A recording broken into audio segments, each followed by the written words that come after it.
ની જિંદગી કોને કહેવાય? કોઈ હાથ ઊંચો કરીને કહેશે મને? બોલો નરેન્દ્રભાઈ. હું આવું એને સરસ મજાની જિંદગી કહેવાય. બીજા કોઈને કહેવું છે કંઈ? સરસ મજાની જિંદગી કોને કહેવાય? હું કહું તમને? હા કે ના તો કહો. સરસ મજાની જિંદગી કોને કહેવાય? જમવામાં ગુજરાતી થાળી હોય, જમવામાં ગુજરાતી થાળી હોય, ઘરમાં એક રૂપાળી કામવાળી હોય. જમવામાં ગુજરાતી થાળી હોય, ઘરમાં એક રૂપાળી કામવાળી હોય, પડોશન થોડી નખરાળી હોય, પડોશન થોડી નખરાળી હોય અને ઘરમાં એક બોલ્ડ એન્ડ બ્યુટીફુલ મારા જેવી સાડી પણ હોય. જમવામાં ગુજરાતી થાળી હોય, ઘરમાં રૂપાળી કામવાળી હોય, પડોશન નખરાળી હોય, બોલ્ડ એન્ડ બ્યુટીફુલ સાડી હોય અને એકદમ ઇમ્પોર્ટન્ટ ઘરવાળીનું ભેજું ખાલી હોય. ભાઈઓ જ હસ્યા, બોલો બહેનો ના હસ્યા? હા, સાચી વાત બોલ્યા પેલા બેન. તમને કહું, હમણાં હું અમેરિકા ગઈ હતી ને તો મારી બાજુમાં અમારે એક ઓળખીતા કાકા પણ અમેરિકા આવ્યા હતા. બેઠા, મને કે બોન હું તો પહેલી વાર જઉં છું કે પ્લેનમાં, મને તો ગભરામણ થાય. મેં કીધું કાકા શાંતિથી બેસો, કંઈ ગભરામણ થાય. થોડી વાર થઈને એટલે એર હોસ્ટેસ ખાવાનું લઈને આવી એટલે મને ખાધું. ખાઈ લીધા પછી થોડી વાર પછી મને કે બેન છાશ મંગાવો ને કે. મેં કીધું કાકા આ પ્લેન છે, રેસ્ટોરન્ટ નહીં, છાશ ના આવે. તો કે પેલા બેન તમારું ધ્યાન નહોતું, 2 વાર ગયા છાશ છાશ બૂમ પાડતા હતા કે. મેં કીધું પ્લેનમાં છાશ? તો કે મેં કીધું ના હોય. તો કે ના પાડતા હતા. પછી મેં કીધું, મને આમ એવું થયું કે ના એવું હોય નહીં, પણ આ કાકાએ શું સાંભળ્યું. થોડી વાર પછી એર હોસ્ટેસ આમથી તેમ ગઈ ને એટલે મને ખબર પડી ગઈ કાકાએ હું સાંભળ્યું. પેલી કહેતી હતી છાશ, કાકાને છાશ છાશ એવું જ સંભળાતું હતું. અમારા ગામમાંથી કાકા પહેલી વાર આવી રીતે ફોરેન જતા હતા. એમ ત્યાં છોકરાઓ બોલાય કરે કે તમે ફોરેન આવો ફોરેન આવો, પણ કાકા કંઈ જાય નહીં. બહુ આગ્રહ કર્યો એટલે છેલ્લે ગયા. ગામમાંથી પહેલી વાર જવાનું.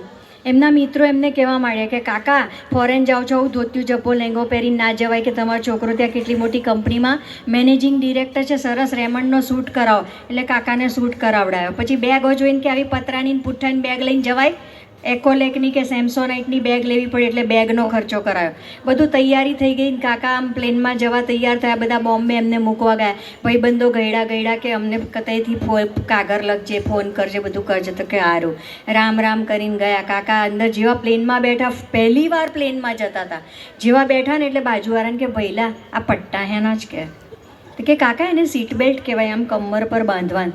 તો કે હાય પેલો એટલે જોરથી બ્રેક મારશે કે ઉથલી પડાય કે તે પટ્ટા બાંધવાના કે. કાકા એમ કે પ્લેનમાં બાંધવા પડે. તો કે હું તો પહેલી વાર બેઠો કે, તું મને મદદ કર, બાંધી આપે. એટલે પેલા કાકાને પટ્ટા બાંધી આપ્યા. કાકા હવે લાંબા પગ કરીને આરામથી બેસો, મસ્ત શાંતિથી.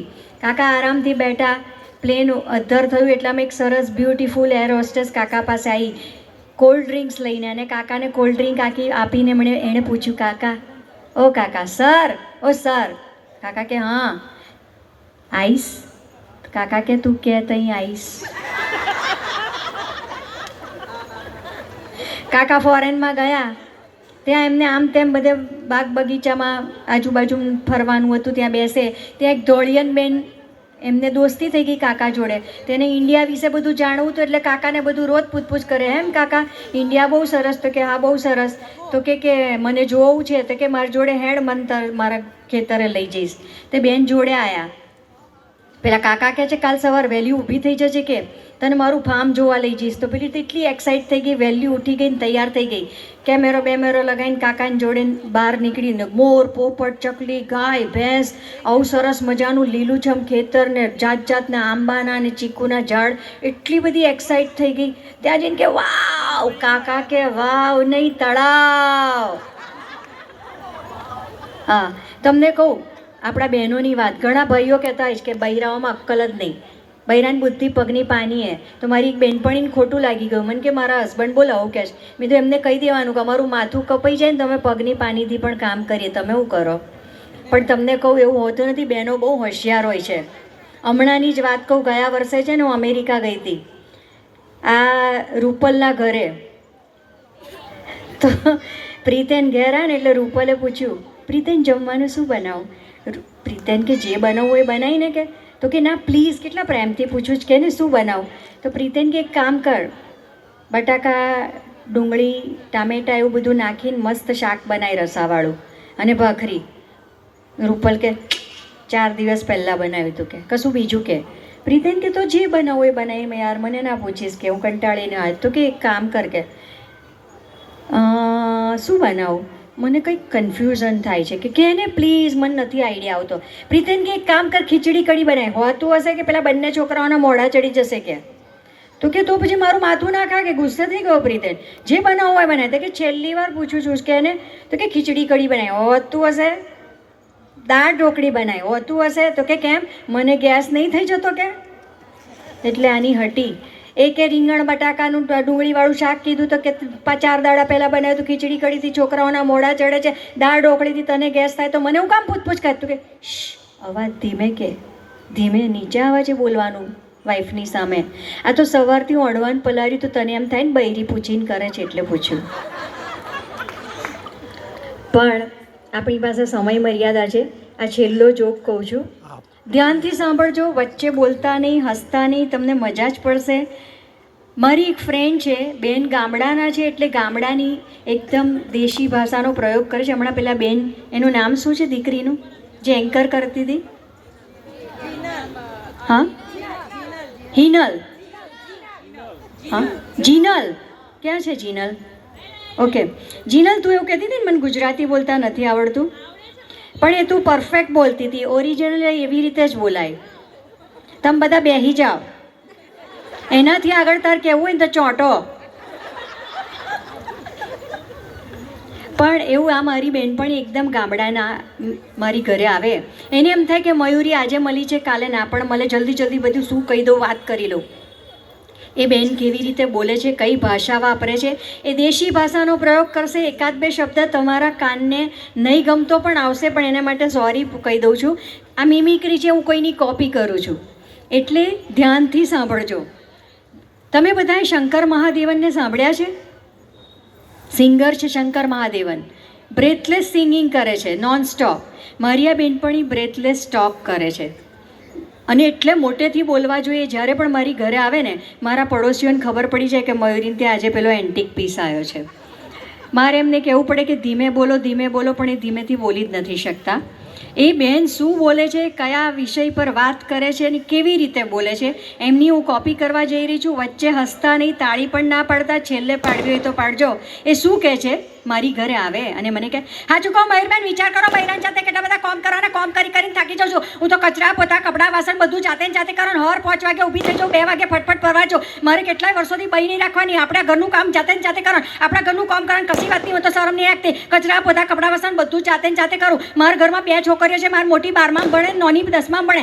જ્યારે એમને કોમ હોય તો ઘોડીઓ બોર્ડ છે કંઈ ચોપડો લઈને વાંચવા બેસી જાય. મને કશું કરવા નહીં લાગતી. મયુરીબેન, મારે તો આજુબાજુવાળાને બધાને કોમ કરવા લાગવા જવાનું, કોઈ દિવસ કોઈ ના નહીં પડતી. બાજુવાળી પ્રીતિને ઘોડીને ના પાડી હતી, અધમણનો પાપડીનો લોટ બાફીને બેઠી, મારે તો એને કરવા લાગવા જવાનું. મારે કોઈ દિવસ કોઈ ના નહીં કરવાનું. તમારા ભાઈને 1000 વખત કહું છું કે નૈડન ટોકો કાલે ઉઠીને પૈણીને પાર્કે ગયા જશે. લોકો બાપને કશું નહીં કહેવાના, માને પૂછશે, પણ મારું કશું કોઈ વાપરતું નહીં. મયુરીબેન સાચું કહો, આપણે કશું ગણતા જ નહીં. આ લોકો 5 વાગ્યાની ઊભી થઈ જાઉં, ફટફટ કરતી 2 વાગ્યા બધું પરવા જાઉં. કચરા પોતા કપડાં વાસણ બધું જાતે ને જાતે મારે કરવાનું. આપણા ઘરનું કામ કરવાનું. સહેજે શરમ નહીં રાખતી. તમારા ભાઈને કેટલી બધી વખત કહું છું, રાતના 2 વાગ્યા સુધી ટીવી ચાલુ રાખે ને પેલી માધુરી દીક્ષિત ઢેકા મળે માથું ગાલીને જોયા કરે, નેડો બગડી ના જાય, પણ મારું કશું કોઈ વાપરતું નહીં. આ પૈસાવાળાની બૈરીઓ જાત જાતની બૈરીઓ રાખે, કચરાવાળી, પોતાવાળી, વાસણવાળી, બધી જાત જાતની બૈરીઓ રાખે. આ બધી પૈસાવાળાની બૈરીઓને ફોરેન ભેગી મોકલી દેવાની. તો 80 રૂમના ટોયલેટો મોટલોમાં ઉઘડીઓ પડી સાફ કરે, ડોલરિયામાં લઈ જાય. એટલા માટે આપણા ઘરનું ટોયલેટ આપણી જાતે ના સાફ થાય. હું તો મારું ટોયલેટ મારી જાતે સાફ કરું, મને તો સહેજે શરમ નહીં આવતી. તમે મારી ઘેર આવીને મારું ટોયલેટ જોજો, દોરું પગ જેવું જારા બારા વંદી ચંદી કશું જોવા ના મળે.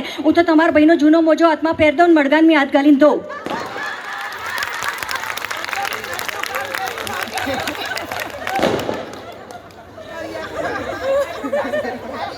ના, નથી થાકતી. બહેનો થાકે, બહેનો થાકતી હશે. હમણાં રીલ કેવી ચાલતી હતી, ડેકોરેશન કોઈનું, ખર્ચો કોઈનો, રીલ મારી. તમને કહું, સાંભળવું છે કે ડાન્સ કરવો છે? 5 મિનિટ છે, 5 મિનિટ છે. ઓકે, ના, પેલા લોકો બિચારા બહુ મહેનત કરીને આવ્યા છે. હું આ કાર્યક્રમ પછી પણ આપી શકું છું, કારણ કે જે લોકોનું આજે એન્ગેજમેન્ટ થયું છે ને એમનું લગ્ન પણ થશે જ, અને એમાં લોકો મને બોલાવશે. આ તો એડવાન્સ બુકિંગ એક્ઝેક્ટલી. એનું કારણ છે કે NRI છે, તો એવું કે we don't want that lady, we don't like. હા, આજે કંઈ આપવાના તે બોલો છો? આ કહે છે દાદા પાછા કે પૈસા નહીં આપે. પૈસા કઈ આપવાના છે? ડોલર્સ આપવાના છે. નો વિટામિન, નો કરન્સી, ડોલર્સ. અને મને તો રૂપલ અને પ્રીતેને એવું કહ્યું હતું કે મયુરીબેન, અમારે ત્યાં જેટલા બી સગા સંબંધીઓ આવવાના છે બધા કરોડોપતિ છે, એ ખુશ થઈ જશે ને તો અહીં બેઠા બેઠા જ બધા 500 હાલશે. અને એ બધા નહીં આપે તો અમારા નરેન્દ્રભાઈ તો આપી જ દેશે. નરેન્દ્રભાઈ માટે એટલા માટે તાળી પાડો કે આજથી વર્ષો પહેલાં 1997માં મારા ગરબાની સીડી એમણે સ્પોન્સર કરી હતી. Thank you so much Narendrabhai for that. પટેલો જ આ ગજુ ધરાવતા હોય છે કે એક પટેલ છોકરી આપણે નાતની જોરદાર કામ કરે છે ને તો એને સપોર્ટ કરવાનો. એટલે અહીં બેઠેલા પટેલોને બધાને કહું છું. ના, વાણિયા તો ખરા જ, એમ આ તો અમારા પટેલોની વાત કરી છે. વાણિયા તો સારા જ હોય છે, એ પછી કહીશ. વાણિયાની વાત, જો સરસ મજાની એક વાત યાદ આવી તમને કહું. કેટલાક લોકોની કેવી ટેવ હોય છે કે નાનું અમથું વાક્ય આમ તેમ વાતચીત ચાલતી હોય ને તો કંઈક બોલે, do you know, do you understand, શું કીધું, ખબર પડી, એવું વારે વારે પૂછે. એવું મારી એક બેનપણી, એને વારે વારે પછી બોલવાની ટેવ. આમ તેમ વાત ચાલતી ને અડધું વાક્ય જ હજુ થયું એને વચ્ચે પૂછે પછી. એ મારી એક ફ્રેન્ડ છે, એ એની એક બેનપણી બહુ જ વખત પછી મળવા ગઈ. જેવી એના સિટિંગ રૂમમાં એન્ટર થઈને તો એણે જોયું કે પેલી એની બેનપણીના હસબન્ડનો ફોટો દિવાલ પર હતો અને એને હાર લગાડેલો. એટલે પેલીને શોક લાગે, એકદમ શોક થઈ ગઈ. ઓ માય ગોડ, હાય હા, આ ક્યારે થયું કે? હવે પેલી બેન જે હતી એ દુઃખી હતી, એટલે આવીને કે શું કરું? અરે શું કરું કે તારા ઘરમાં કોઈ સુખદ પ્રસંગ હોય, તું મને ના બોલાવે દેટ્સ ફાઇન, પણ કે છે આવી ઘટના બની ગઈ તું મને કહેતી નથી, કોઈ ફ્રેન્ડને કેવું, તું રિલેટિવને કેવું, તું મને ફોન કરી ઇન્ફોર્મ કરે. પેલી કે બોલી કે જવા દે. અરે શું જવા દે કે? અને કે તારા હસબન્ડ તો હટ્ટા કટ્ટા હતા, નખમાઈ રોગ નહોતો, અચાનક શું થઈ ગયું કે? હવે સ્ટોરી સ્ટાર્ટ થઈ. પેલી એ સ્ટોરી પૂછી કે કેવી રીતે ગુજરી ગયા. એટલે પેલીએ રડતા રડતા કીધું એ દિવસે સવારે 5 વાગે ઉઠ્યા. પેલી કે પછી નહીં ધોઈ, સેવા પૂજા કરી, અગરબત્તી કરી. આ પછી તમારે બોલવાનું છે, તો તમારે બધાએ સેવા પૂજા કરી. અને મને કે છે આજે સરસ મજાની તીખી તમતમતી આદુવાળી ચા બનાવીને બટેકા પૌવાનો નાસ્તો. મેં ફટાફટ રસોડામાં જઈને તીખી તમતમતી આદુવાળી ચા બનાવીને બટેકા પૌવાનો નાસ્તો બનાવ્યો અને અમે બંને સાથે બેસીને ચા નાસ્તો કર્યો. પછી એમને ઓફિસે જવા નીકળ્યા. મને કે છે 5, 5:30 હું ઘરે આવી જઈશ. 5, 5:30 ઘરે આવી ગયા. આટલા બધા લોકો છે, ખાવાનું મળવાનું છે શું? તમે ટેક્સ નરેન્દ્રભાઈ મોદીએ કશા પર નહીં નાખ્યો, બોલો. હા, 5, 5:30 આવીને મને કહે છે કે આજે મને મરચાના ભજીયા ખાવાનું બહુ મન થયું, તું ફટાફટ ભજીયા બન. મેં કીધું હાથ પગ મોઢું ધોઈ લઉં. રસોડામાં ગઈ, ફ્રીજ ખોલ્યું, ડ્રોવરમાં જોયું તો ખાલી 2 મરચાં પડ્યા હતા. મેં એમને કીધું ભજીયા નહીં થાય, તો કે ના મારે આજે ખાવા જ છે, તું ભજીયા બનાવી. કે તને યાદ છે 1.5 મહિના પહેલાં મેં ગાર્ડનમાં મરચી રોપી હતી ને, એમાં ફ્રેશ મરચાં લાગ્યા હશે, હું તોડીને આવું છું. હું ખીરું બનાડતી હતી ને એટલામાં જોરથી ચીઝ સંભળાઈ, હું દોડતી પાછળ ગઈ. પાછળ જઈને જોયું તો એ ચત્તા પાટ પડ્યા હતા, લીલા લીલા થઈ ગયા હતા. મેં ડૉક્ટરને ફોન કર્યો. ડૉક્ટરે આવીને તપાસીને કીધું ખલાસ થઈ ગયા છો. શું પછી મંડ્યા છો? મરચાના ભજીયા મેં એકલીએ ખાધા. Thank you so much, thanks a lot. અને ખૂબ ખૂબ શુભકામના તમને બંને.